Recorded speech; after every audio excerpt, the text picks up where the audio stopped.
Jsi skandal šikný. Mám taky šiknou vůli, to víš. Je! Otakárek. Posel z druhého království. Co nám posílá panovník Brumba?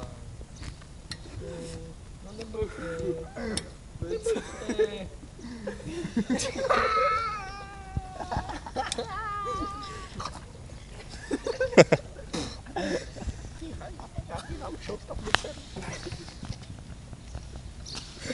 Jsi schopný fakt si propíchnout. On je debil, jeho debil. Lehni si tady celá ty král. Jdi růžo, ser na to. Lehni si, to už je Ublížíš si, úplně že jedno. jsi byl.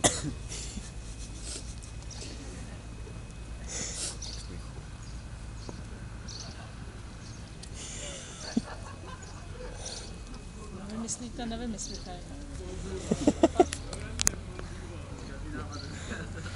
Není možné. Je to možné. Není.